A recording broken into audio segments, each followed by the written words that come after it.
আসসালামু আলাইকুম। ফারজানা দীপ্তিস রেসিপিতে আপনাদের সবাইকে স্বাগত। চলে এলাম নতুন আরো একটি রেসিপি নিয়ে। আজকে আমি আপনাদের তৈরি করে দেখাবো ভীষণ মজার চকলেট প্যানকেক। আশা করছি ছোট থেকে বড় সকলেরই এই চকলেট প্যানকেক রেসিপিটি ভালো লাগবে। চেষ্টা করেছি সম্পূর্ণ ঘরোয়া পদ্ধতিতে খুবই সহজ উপকরণে রেসিপিটি আপনাদের মাঝে শেয়ার করার। তো চলুন দেখে নিই কিভাবে তৈরি করতে হয় এই মজাদার চকলেট প্যানকেক। চকলেট প্যানকেক তৈরি করার জন্য প্রথমে আমি একটা বোলে রুম টেম্পারেচারে থাকা 2টা ডিম নিয়ে নিচ্ছি। শুরুতেই বলে দিচ্ছি ডিমটাকে কিন্তু রুম টেম্পারেচারে থাকতে হবে। আপনাদের ডিম যদি ফ্রিজে থাকে তাহলে আধা ঘন্টা আগে এই ডিমগুলোকে ফ্রিজ থেকে বের করে নেবেন। তো আমি এখন ডিম থেকে ডিমের কুসুম এবং সাদা অংশ আলাদা করে নিব। তো আমি একটা পাত্রে ডিমের কুসুম নিয়ে নিচ্ছি, আর আপনারা এই কাজটা একটু সাবধানে করবেন।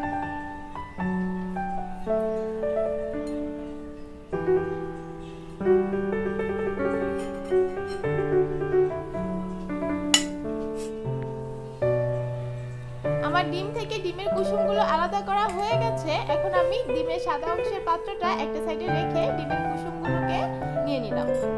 এখন ডিমের কুসুমগুলোকে হালকা একটু মিশিয়ে নিচ্ছি।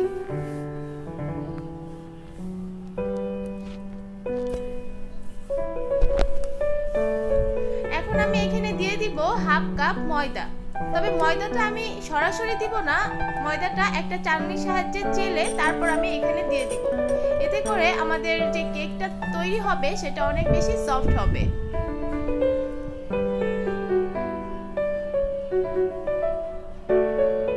তো আমি ময়দাগুলোকে এভাবে চেলে নিচ্ছি।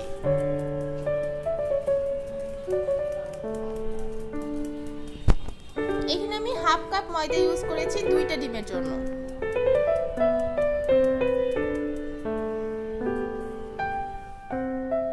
আমার ময়দাটা চেলে নেওয়া হয়ে গেছে। এখন আমি এখানে দিয়ে দিব 1 টেবিল চামচ পরিমাণ চিনি।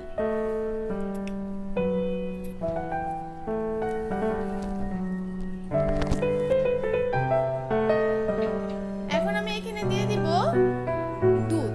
আমি এখানে দুধটাকে আগে থেকে জাল দিয়ে ঠান্ডা করে নিয়ে তারপর এখানে দিয়ে দিচ্ছি। এখানে আমি 3 টেবিল চামচ দুধ দিচ্ছি।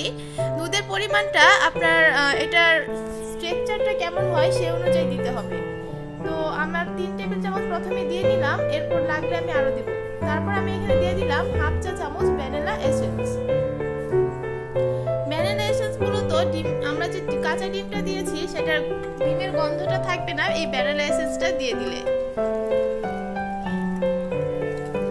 এখন আমি সবগুলোকে খুব ভালোভাবে মিশিয়ে নিচ্ছি।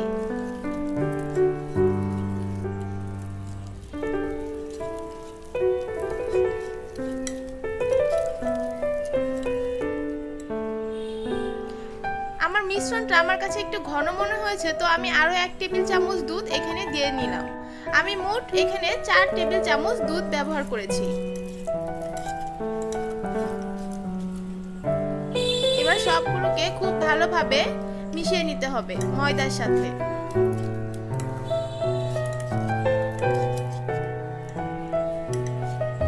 তো আমার মেশানো হয়ে গেছে।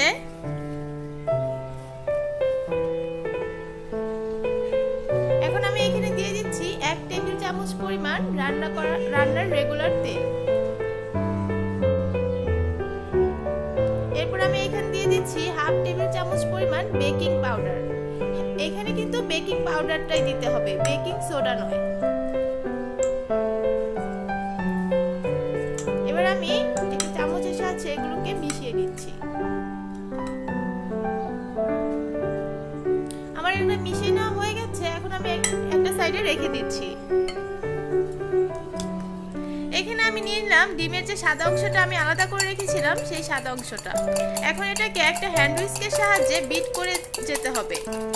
আমরা মূলত এই ডিমের সাদা অংশ দিয়ে ডিমের ফোম তৈরি করব। তো কিছুক্ষণ এভাবে হ্যান্ড হুইস্কের সাহায্যে নেড়েচেড়ে নিলেই দেখবেন ডিমের মধ্যে একটা ফোমি ভাব সৃষ্টি হয়েছে।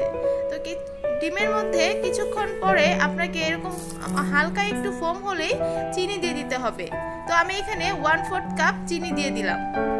এবার আমি এটাকে আবারও একটা হ্যান্ড হুইস্কের সাহায্যে নেড়ে চেড়ে ফোম করে নিব। এভাবে বিট করতে করতেই দেখবেন আপনার ডিমটা ফোমে পরিণত হবে। দেখুন আমার ডিমটা অনেকটাই ফোমে পরিণত হয়ে গেছে। আমার মূলত এটা হয়ে গেছে, আমি হাত দিয়ে এটুকুই পেরেছি, হাত দিয়ে আসলে অতটা পারা যায় না। তো এখন আমি এটাকে একটা সাইডে নিয়ে নিচ্ছি, আর এখানে আমরা ময়দার যে মিশ্রণটা করে রেখেছিলাম সেটাও নিয়ে নিচ্ছি। এখন ডিমের যে ফোমটা তৈরি করলাম সেই ফোমটা এইভাবে আস্তে আস্তে করে আপনাকে ফোল্ড করে ময়দার মিশ্রণের সাথে মেশাতে হবে। এমনভাবে মেশাতে হবে যেন ডিমের ফোমটা নষ্ট না হয়ে যায়। ডিমের ফোমটা যদি নষ্ট হয়ে যায় তাহলে কিন্তু কেকটা ভালো হবে না। তো আমি একটু ফোল্ড করে আস্তে আস্তে মিশিয়ে নিচ্ছি। আপনারা এই কাজটা একটু সময় নিয়ে করবেন। তো আমার সবটুকু ফোম দিয়ে ময়দার মিশ্রণটা মেশানো হয়ে গেছে। এখন আমি এগুলোকে প্যানকেক বানাতে চলে যাব। তো চুলায় আমি একটা প্যান বসিয়ে দিয়েছি, আর এখানে দিয়ে দিলাম 1/2 টেবিল চামচ পরিমাণ তেল। এবার আমি এই তেলটাকে একটা টিস্যুর সাহায্যে একটুখানি প্যানের গায়ে দিয়ে এভাবে মুছে নেব, এক্সট্রা তেলটা যেন না থাকে।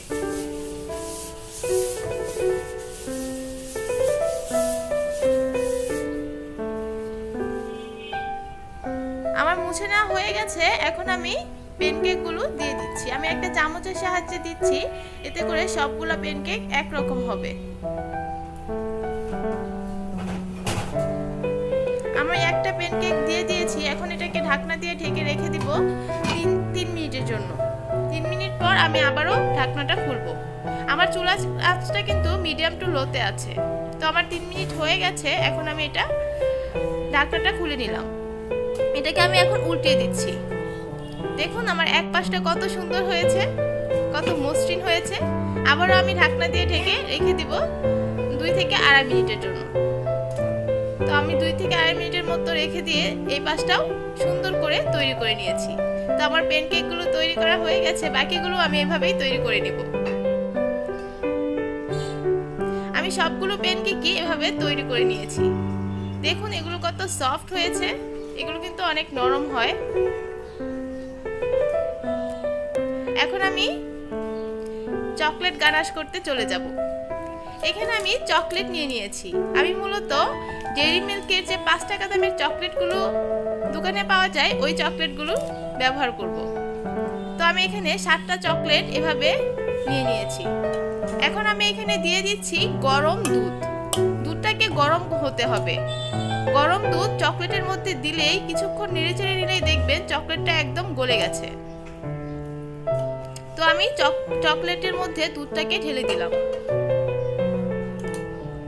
এবার একটা চামচের সাহায্যে কিছুক্ষণ এভাবে নেড়েচেড়ে নিলেই দেখবেন আপনার চকলেটটা খুব সুন্দরভাবে এভাবে গলে যাবে। তো আমার চকলেট গানাশটা এখন পুরোপুরি তৈরি।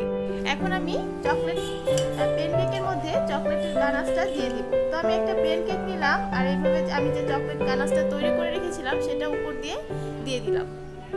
এভাবে মূলত আমি সবগুলো প্যানকেকের গায়ে এইভাবে চকলেট লাগিয়ে দিব।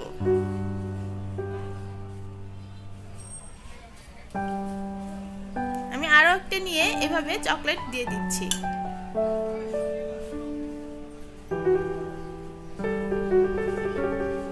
এই প্যানকেকগুলোকে চকলেট দিয়ে কোট করার পর এই প্যানকেকগুলো খেতে সত্যি অসাধারণ লাগে। আমি এভাবে সবগুলো প্যানকেকের মধ্যে এভাবে চকলেট গানাশ দিয়ে সাজিয়ে নেব।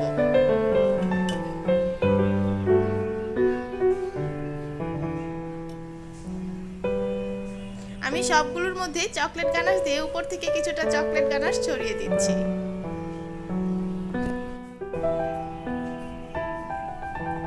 দেখুন কতটা লোভনীয় লাগছে। এখন আমি উপর থেকে কিছু চকলেট এভাবে সাজিয়ে দিচ্ছি সৌন্দর্যের জন্য।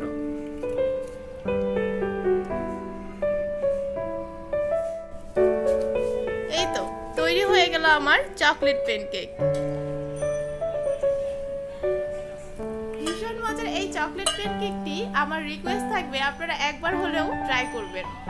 আশা করি আপনাদের অনেক ভালো লাগবে। তো চলুন, তো আজ আর নয়, নয়, এখানেই বিদায় নিচ্ছি। সবাই ভালো থাকবেন, আমার জন্য দোয়া করবেন। আল্লাহ হাফেজ।